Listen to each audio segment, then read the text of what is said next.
আল্লাহর নবী মায়া নবী গো, আপনি নবী আমার জীবনের জীবন। আল্লাহর নবী মায়া নবী গো, আপনি নবী আমার জীবনের জীবন। আপনি আমার জীবন সাথী, অন্ধকার কবরের বাতি আপনি হইলেন নির্দুনিয়ার নর। আল্লাহর নবী মায়া নবী গো, আপনি নবী আমার জীবনের জীবন। আপনি রহমাতাল লিল আলামিন, আপনি উম্মতের জামিন, আপনি হইলেন গুনাহগার উম্মতের আপনজন। আল্লাহর নবী মায়া নবী গো, আপনি নবী আমার জীবনের জীবন। দেখিয়া আপনার মজেজা ভাগবতী হলেন মা খাদিজা, দেখিয়া আপনার মজেজা ভাগবতী হলেন মা খাদিজা, শোভা দিলেন জীবন যৌবন। ও মাল দৌলত ছিল আপনাকে শোভা দিল, আপনাকে বানাইল আপনজন। আল্লাহর নবী মায়া নবী গো, আপনি নবী আমার জীবনের জীবন। প্যারা নবী, মায়ার নবী, দয়ার নবী। কাফের বেঈমান আবু জেহেল ডাক দিয়ে বলেছিল, মুহাম্মদ তুমি শোনো, তোমার বংশ নির্বংশ করে দেবো, ইসলাম দেবো না, কোরআন দেবো না। মুহাম্মদ তোমার নাস্তে নাবুদ করে দেব, তোমাকে মিশিয়ে দেব, তোমাকে নাম নেওয়ার কোন লোক থাকবে না। দয়ার নবী মায়ার নবী আল্লাহকে বললেন, পরওয়ারদিগার তুমি যদি চাও তোমার দিন থাকবে, তুমি যদি চাও তোমার কোরআন থাকবে, ও আল্লাহ তুমি যদি চাও তোমার রাসূল থাকবে মাওলা, তাহলে তুমি টিকাও। আল্লাহ ডাক দিয়ে বলে, রাসূল কোনো চিন্তা করবেন না নবী গো, আজকে যারা আপনাকে মিটিয়ে দিতে চায় ওগো রাসূলুল্লাহ, আমি আল্লাহ তাদেরকে মিটিয়ে দেব। রাসূল যারা আপনাকে মিটিয়ে দিতে চায় আমি আল্লাহ তাদের নামটাই মুছে দিব। বলেন তো বাবা, ওই আবু জেহেলের নাম কেউ লেয়? কথা বলে লেয়? ও আবু জেহেলকে কেউ চেনে? আবু জেহেলের নাম আছে? পৃথিবীতে বহু জাতি বহু ধর্ম আছে, আছে না নাই? আচ্ছা বলুন তো বাবা, কোন ধর্মের ছেলের নাম আবু জেহেল রেখেছে? শুনেছেন আপনারা? কেন? প্রত্যেকটা ধর্মের লোক জানে যে 1 নম্বর হারামি মার্কা লোক ছিল আবু জেহেল। হ্যাঁ, আর এই শয়তানের লেগে আজকে আমরা পথভ্রষ্ট হয়ে গেছি, নচেত আজকে আমরা ইসলামের আওতায় চলে আসতাম। ঠিক না ভাই, জোরে বলুন। হ্যাঁ, দেখেন আমাদের দেশে অনেকজন আছে যারা নামাজ রোজা কিছুই করে না, কিন্তু আপনি যদি বলেন এই তুই তো পাকা আবু জেহেল রে, তো আপনার ঠুটনি উড়িয়ে দিবে। দিবে না? দিবে না? কি বলবে? ভাই তুই আমাকে আবু জেহেল বললি কেন? আবু জেহেল বললি কেন? মানে ও আবু জেহেল বললেও আর গায়ে জ্বালা শুরু হয়ে গেল। তার মানে ও জানে যে পাকা আবু জেহেল ইসলাম বিরোধী ছিল কিনা। জোরে বলুন। হ্যাঁ, তো বহুতারা বুজুর্গদোস্ত আল্লাহ বলে দিলেন, নবী টেনশন নাই, যারা আপনাকে মিটিয়ে দেবে বলেছে আমি আল্লাহ তাদেরকে মিটিয়ে দিব, যাদের নাম থাকবে না। কিন্তু আমি আপনাদেরকে বলতে চাই, বলুন সে আল্লাহ আছে না মরে গেছে? কথা বলেন, সে আল্লাহ শক্তি কমে গেছে নাকি? হ্যাঁ না, সে আল্লাহ ছিল, আছে, আগামীতেও থাকবে। আজকে যারা পৃথিবীর জমিনে মুসলমানদের মিটিয়ে দিতে চাইছে, কোরআনকে মিটিয়ে দিতে চাইছে, দিনকে মিটিয়ে দিতে চাইছে, ইনশাল্লাহ আল্লাহ মানুষকে ছাড় দেয়, কিন্তু ছেড়ে দেয় না বাবা। ইনশাল্লাহ এর বদলা আল্লাহ দেবে। দেবে কি দেবে না জোরে বলুন। আজকে ভারতবর্ষের জমিনে বলুন, মুসলমানদের দুর্দিন না সুদিন? কথা বলেন। আজকে মুসলমান পরিযায়ী শ্রমিক যারা বিদেশে গেলে, বাইরে গেলে, কোথা পারে, কি নাম? আব্দুল হামিদ, আব্দুল জব্বার, কলিমুদ্দিন, সলিমুদ্দিন, মার শুরু হয়ে যাচ্ছে। হয়েছে না, হয়েছে না? কথা বলেন। এ বাবা, এটা আল্লাহ দেখছে না, দেখছে না? তারপর আজকে মুসলমানদের মসজিদ ভেঙে দেওয়া, মাদ্রাসা ভেঙে দেওয়া, কোরআন পুড়িয়ে দেওয়া, বিভিন্ন আইটেম করে বাবুজি আজকে মুসলমানকে ক্ষত বিক্ষত করে দিতে চাইছে। খালি ওটাই নয়, এবং মুসলমানদেরকে একাধবার একাধ রকমের কায়দায় ফেলে দিছে বাবা। কখনো সিএর ভয়, কখনো এনআরসির ভয়, কখনো এমপিআরের ভয় দেখাচ্ছে না, দেখাচ্ছে না? কথা বলেন। তারপরেও যখন লড়াতে পারলো না, আবার মুসলমানদের কলিজাতে হাত দিল। আর এটা ভালো জানে যে মুসলমানদের কলিজাতে হাত দেওয়া মানেই মুসলমানকে আর থেমে রাখা যাবে না। সেটা কি? সেটা কি? বলে মুসলমানদের ওয়াকফ সম্পত্তি কেটে দাও, মসজিদ, মাদ্রাসা, মারকাজ, খানকা, কবরস্থান, ঈদগাহ, গোরস্থান ইত্যাদি ইত্যাদি বাবা। এই ভয় দেখে দিল, কিন্তু এটা তারা জানে যে মুসলমানরা সব দিয়ে দেবে, কিন্তু মসজিদ মাদ্রাসার জমির 1 ইঞ্চি ইনশাল্লাহ কোন বেঈমানকে দেবে না। এটা কি বলছেন আপনারা? বলুন দেবে? জোরে বলুন দেবে? আমরা তো সেই মুসলমান যারা বিবিকে বিয়ে করনে ওয়ালা, ছেলেকে এতিম করনে ওয়ালা। কারা গো? তেলের গাড়ি তেলে চলে, হাওয়ার গাড়ি হাওয়ায় চলে, বিনা তেলে চালাই গাড়ি নবী সুলাইমান। আমরা তো সেই মুসলমান, এ দরদি মুসলমান, আমরা তো সেই মুসলমান। তারপরেও বাবজি আবার SIR হইল না, হইল না? কথা বলেন। আল্লাহ সুবহানাল্লাহ। গত পরশুদিন আমি গার্লসে যাচ্ছিলাম কুচবিহারে বাবা, ওই কাটা তারের বেড়া পার করে আইডেন্টি কার্ড জমা দিয়ে, আধার কার্ড জমা দিয়ে চলে গেলাম একবারে বর্ডারে, তার কাটা পেরিয়ে।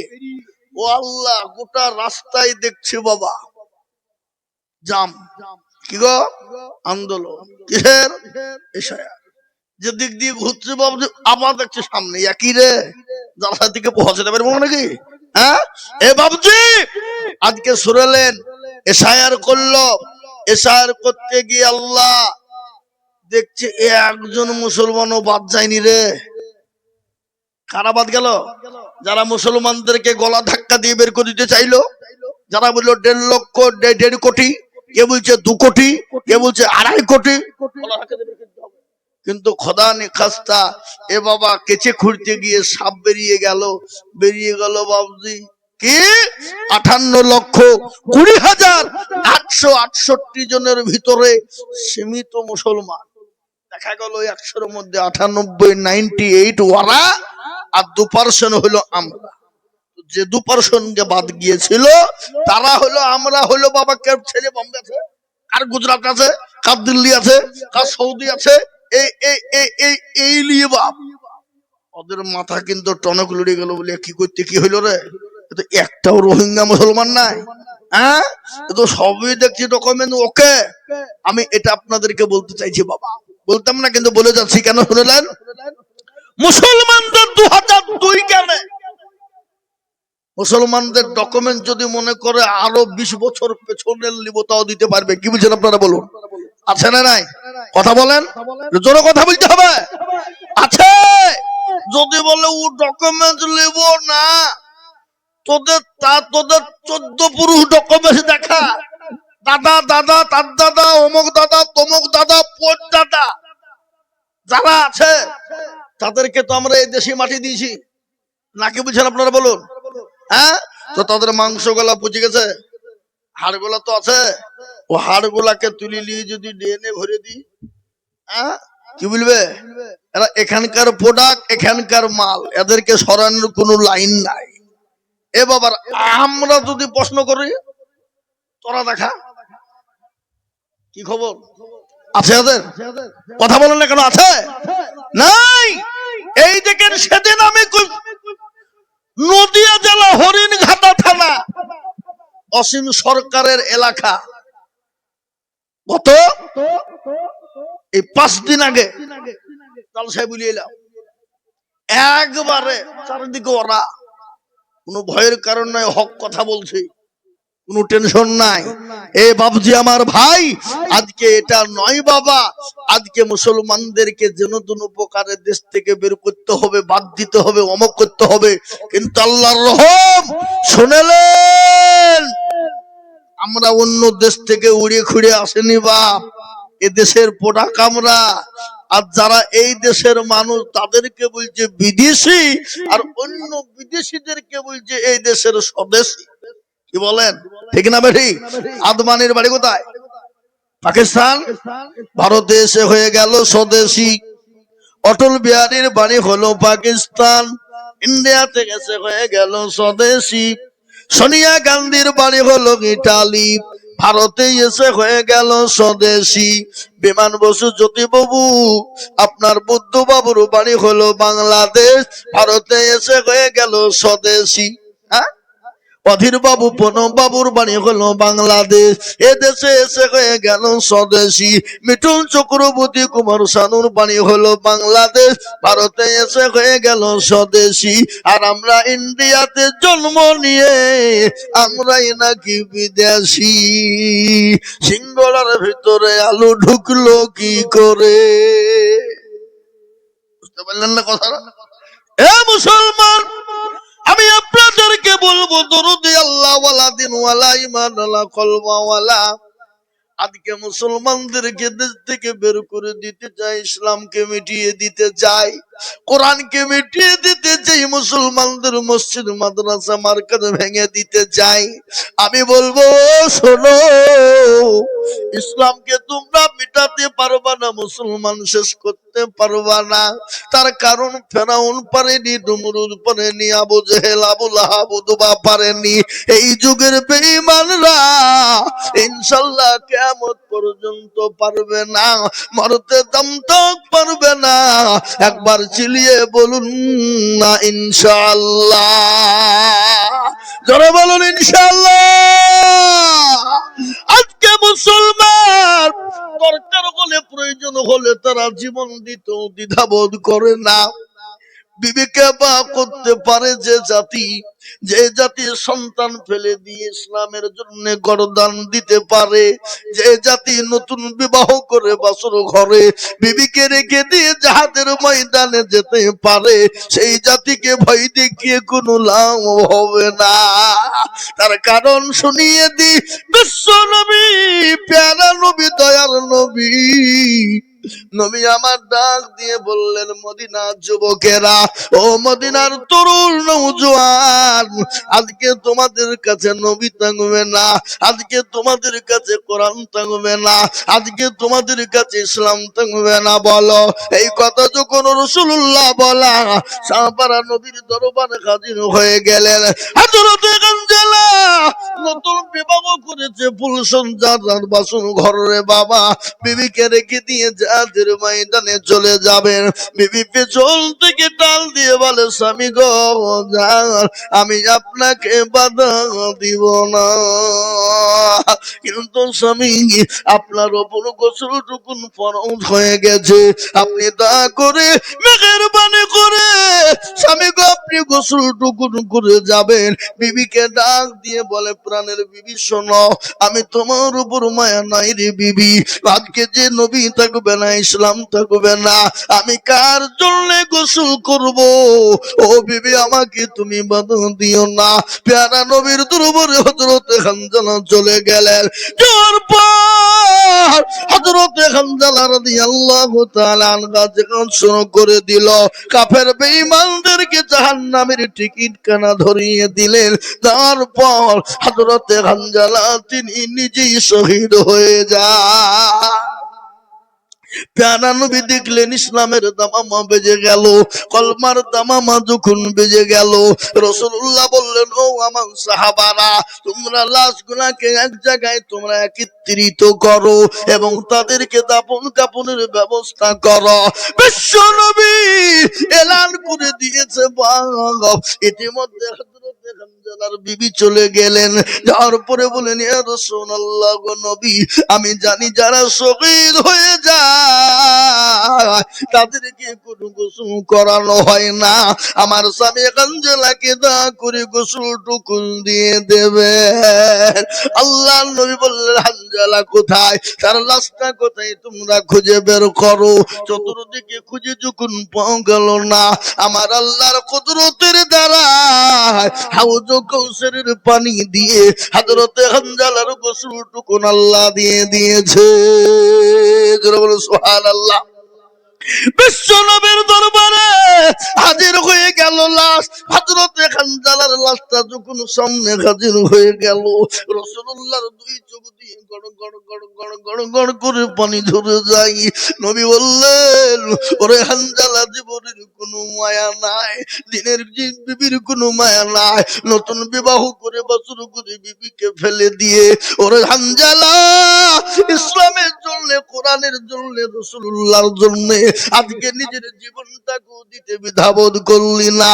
ওরে হানজালা, আমি তোর লাশের জন্য আমি ওই কবরকে বলে দিলাম কবর, আমি হযরতে হানজালার লাশের ওই মাংস পর্যন্ত আমি কবরের পোকা মাকড়ের জন্য হারাম করে দিলাম।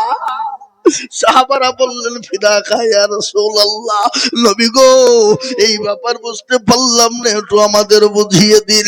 রাসূলুল্লাহ বললেন, সাহাবারা শোনো, আমার হানজালার লাশটা এত দামি লাশ, এত দামি লাশ, আমার হানজালার ঈমান এত বড় দামির ঈমান, আজকে নিজের জীবনের কোনো মায়া নাই, বিবির কোনো মায়া নাই, আজকে বিবিকে বাসর ঘরে ফেলে দিয়ে সঙ্গে সঙ্গে যাদের জন্য জীবন দিয়ে দেয়, ওরে আমার সাহাবারা শোনো, হানজালার ঈমান বড় দামি ঈমান। আজ আমি বলবো, বাপ যারা আজকে বিবির মায়া করে না, সন্তানের এতে সন্তানের মায়া করে না, যারা নিজের জীবনের কোনো মায়া করে না, সেই জাতির ইসলামকে কেউ যদি আক্রমণ করে, সেই জাতিকে কেউ যদি আক্রমণ করে, সেই জাতির কোরআনকে কেউ যদি আক্রমণ করে, সেই জাতির মাদ্রাসা মসজিদ মারকাত খানকাকে কেউ যদি আক্রমণ করে, আমরা এক বিন্দু রক্ত থাকতে ছেড়ে দেব না। একবার হাতটা উঁচু করে দিয়ে আমার আল্লাহকে দেখিয়ে বলুন ইনশাআল্লাহ।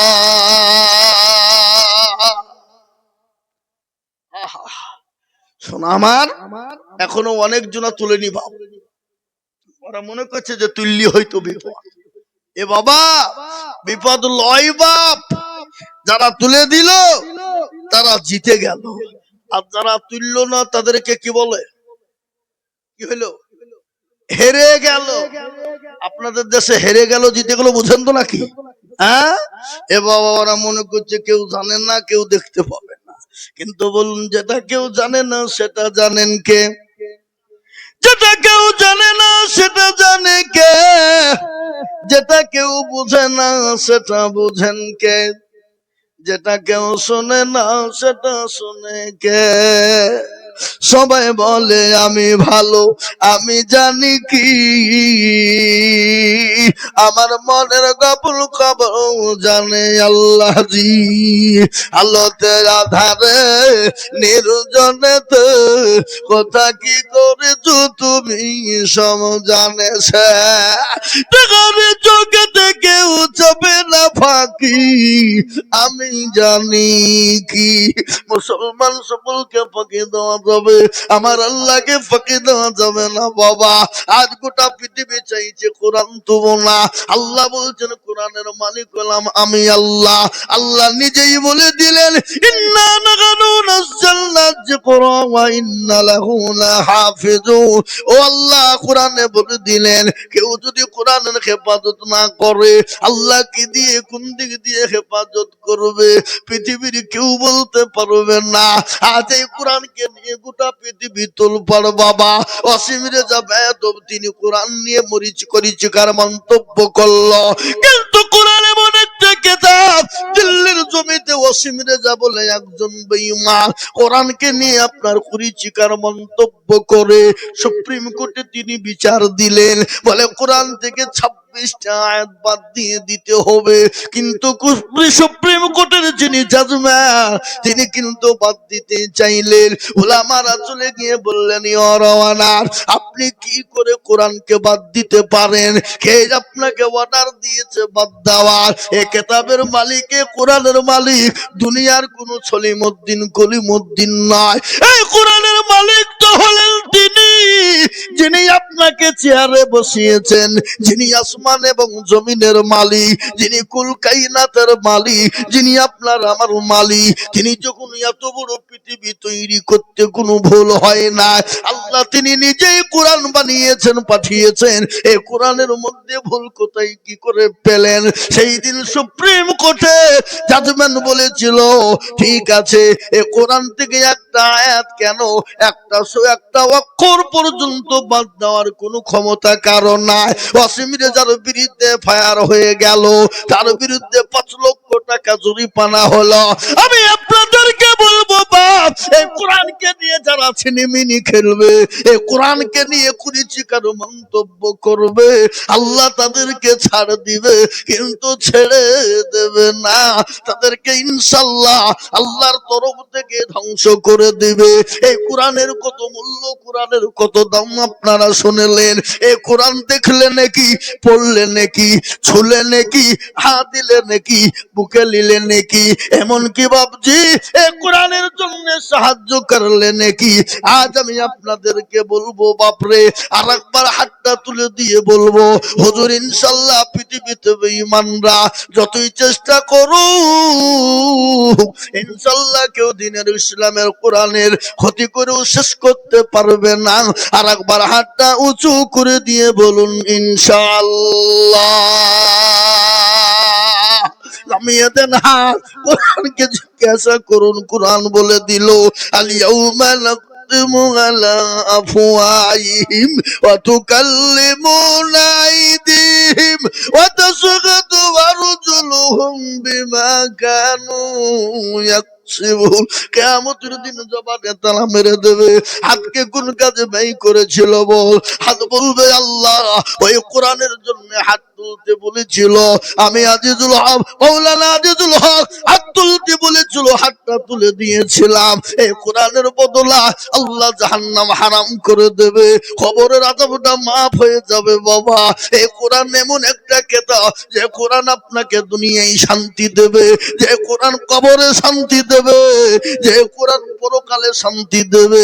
তাই এই কোরআনকে বাঁচানোর জন্য আমি আপনাদের কাছে একটু হাত তুলে দিব বাবা। আমি আজিজুল হক সারা পশ্চিম বাংলা নাই, এই এই এই গেলো আমি আজিজুল হক বলি ওটা পশ্চিম বাংলা নাই, আসাম, ত্রিপুরা, মেঘালয়, মণিপুর, উড়িষ্যা, বিহার, ঝাড়খণ্ড, পশ্চিম বাংলা, বাংলাদেশের মাটি পর্যন্ত লক্ষ লক্ষ লক্ষ লক্ষ টাকা করে বলি। আজ আমি লক্ষ লক্ষ টাকা চাইব না। আমি জানি ওগো মেদির ধার কাকে বলে, কাটাগাছির মুসলমানেরা আল্লাহর কোরআনকে বাঁচানোর জন্য, আল্লাহর দিনকে টিকিয়ে রাখার জন্য, এই মাদ্রাসা বাঁচানোর জন্য, এই মসজিদকে বাঁচানোর জন্য আমি আপনাদের কাছে একবার হাত পেতে দিব। বহু টাকা বহু দিকে চলে গেছে, বিবি বাচ্চা ছেলে মেয়ের পিছনে চলে গেছে, আল্লাহর দিনের খিদমতের জন্য আমি মাত্র 25,000 করে টাকা এই মজলিসের ডানে বায়ে পিছনে সামনে চাইবো। কত টাকা কত দিকে চলে যায়, ছেলে মেয়ে বিবি বাচ্চার পিছনে চলে যায়। আমি একবার তাকবীর দিব, আর তাকবীর দেওয়ার সঙ্গে সঙ্গে বলে হুজুর আমার কাছে জান আছে মাল্লা, ওগো হুজুর আমি পরে অল্প অল্প করে দিয়ে শোধ করে দিব, তাই মাত্র 25,000 টাকা। একবার তাকবীর দিয়ে বলি নারে তাকবীর, আল্লাহু আকবার। ইনশাআল্লাহ। কই কোন দিকে? ওই তো সুবহানাল্লাহ। হাজী সাহেব কি নাম? হাজী আব্দুল সত্তার সাহেব। কত টাকা? মাশাআল্লাহ। একবার জোরে সরে বলি না এই তুমি। আহা, এ দেখেন আলহাজ আব্দুল সত্তার সাহেব, তিনি নগদ 25,000 টাকা। একবার বলুন মারহাবা, একবার জোরে বলুন মারহাবা, একবার জোরে সরে মোহাব্বত দিয়ে বলি না রে তুমি। আল্লাহু আকবার। আল্লাহ রব্বে বান্দা গাজী আব্দুল সত্তার সাহেব ছিল,